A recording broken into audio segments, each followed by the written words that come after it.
Yuz teringiz ideal bo'lishini xohlasangiz, sizga shuncha narsa kerak emas.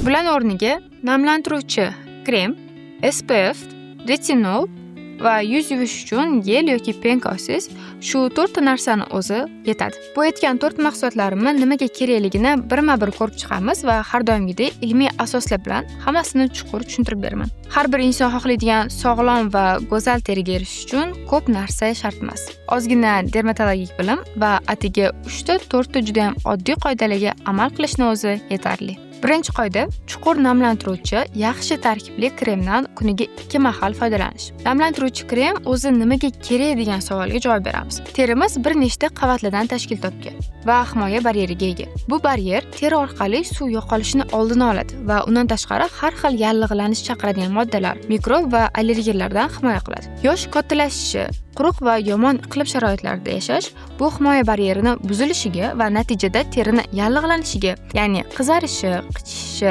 torayib, yorilishiga olib keladi. Chunki teri qancha quruq bo'lsa, uni yorilishlari va kesilgandek bo'lib qolishi shuncha ko'p bo'ladi. Bunaqa ochiq yaralarga bo'lsa, infeksiya tushib, yallig'lantirib, terini har xil kasalliklar chaqirish ehtimoligi ham juda yuqori. Yaxshi namlantiradigan krem teri baryerini himoya qilishi kerak va terida har xil qizarishlarni qo'zg'atib, sezuvchanligini oshirmasligi kerak. Buning uchun krem sotayotgan paytda uni tarkibida quyidagi moddalar yo'qligiga e'tibor bering. Bular har xil qo'shimchalar, masalan, rang beruvchi yoki hid beruvchi kuchli konservantlar, etanol, izopropil alkogol kabi spirtlar, metil izotiazolinon va komedonlar chaqirishi mumkin bo'lgan kokos yoki kakao yog'lari, vanilin kabi yog'lar. Bundan tashqari AHA va BHA tarkibli kremlarni har kunga namlantiruvchi krem sifatida ishlatmaslik kerak.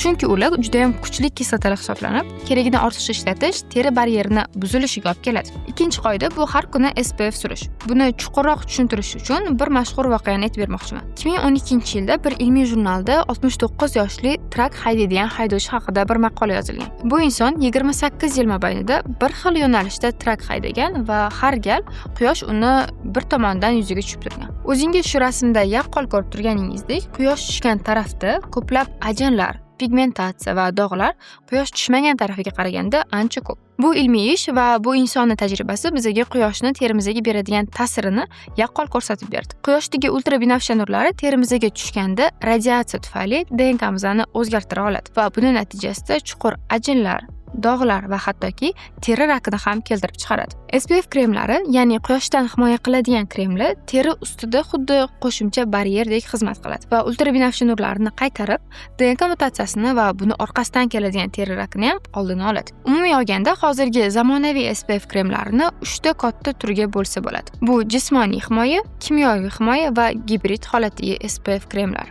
Jismoniy SPF ultrabinafsha nurlarni qaytarib, terini himoya qiladi. Kimyoviysi esa ultrabinafsha nurlarni yutib, uni issiqlik energiyasiga aylantirib, tashqariga chiqarib yuboradi. Gibrid varianti bo'lsa, bu ikkalasidan qo'shilgan. Birini ikkinchisidan yaxshi yoki yomon deyish noto'g'ri. Teriga qaysi biri mos kelsa, o'shanisini tanlash kerak. Bundan ham ko'proq e'tibor berish kerak bo'lgan narsa bu SPF raqami. Ba'zilarda SPF 30, 50 degan yozuvlarga ko'zimiz tushadi. Siz har kun ishlatadigan SPF 30 dan kam bo'lmasligi kerak. Iloji boricha 50 va undan yuqorisini olishga harakat qiling. SPF kremlarini keng spektrli ekanligiga bo'lsa, alohida e'tibor qarating. Krem ustida ham UVA, ham UVB degan yozuvlar bo'lishi shart. Va eng muhimi, kun davomida SPF kremini yangilab turish. Siz ertalab surib ketgan SPF kremingiz sizni kechgacha quyoshdan himoya qila olmaydi. Ayniqsa, ko'p terlaydigan yoz oylarida.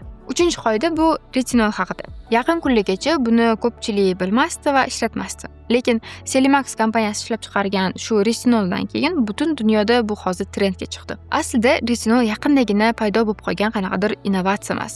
U vitamin A ni bitta ko'rinishi va bir necha yillardan beri dermatologlar tomonidan akne va pigmentatsiyalarni davolashda ishlatilib kelinardi. Keyinchalik ma'lum bo'lishicha, retinol terida kollagen ishlab chiqarishni kuchaytirar ekan va shuning uchun ham teridagi ajinlarni kamaytiradi. Haqiqatan ham hozirgi kunda retinol fanda ham qarishni oldini oladigan mo'jizaviy modda deb qaraladi. U akne va ugrilarning kamayishiga, teridagi pigmentatsiya va dog'larni yo'qolishiga, teri rangini ochartirishga va yuzga ajin tushishini oldini olishga va bor ajinlarni ham davolashga yordam beradi. Lekin retinolni yuz parvarishiga qo'shishni ham o'zining qonun qoidalari bor.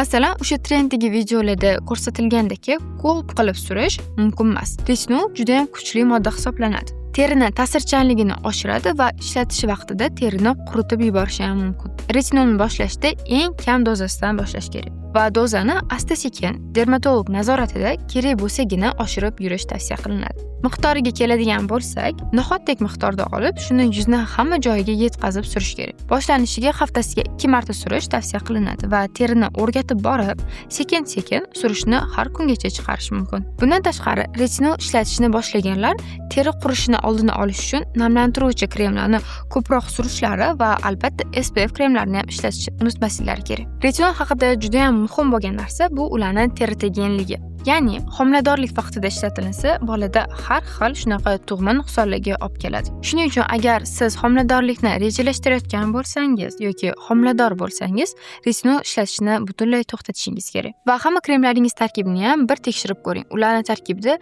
retinol umuman bo'lmasligi kerak. Retinol yana tretinoin, izotretinoin, adapalen va tazareten deb ham yozilgan bo'lishi mumkin. 4-oxirgi qoida bu yuz yuvadigan penka va geldan foydalanish. Ko'pchilik yuzni yuvishda faqatgina suvi o'zi yetadi deb o'ylashadi. Bu gapni noto'g'ri deya olmayman. Lekin yuzdagi yog'larni suvni o'zi bilan yuvib ketkazib bo'lmaydi. Shunaqa vaziyatda yuzni tozalaydigan gel va penkalardan foydalanish to'g'ri bo'ladi. Eng muhimi, har kunlik yuz parvarishiga yumshoq tarkiblisidan foydalaning. Ba'zi bir penkalarni ishlatgandan keyin yuz terisi tortilib qolishiga olib kelishi mumkin. Umuman yuzga ishlatadigan har qanaqa mahsulot iloji boricha yumshoq tarkibli bo'lishi kerak. O'zingiz ham yuzga krem surayotganda yoki bo'lmasam penka bilan yuzni tozalayotgan paytda yengil qo'l harakatlar bilan buni amalga oshiring. Mana bunaqa cho'tkali narsalar bilan yuzni ishqalash umuman shart emas. Teri baryeri qancha sog'lom va mustahkam bo'lsa, teri bilan muammolar ham shuncha kam bo'ladi. Ana endi tezda hamma o'rganganlarimizni qaytarib chiqadigan bo'lsak, demak, birinchi bo'lib ertalab yuz parvarishi uchun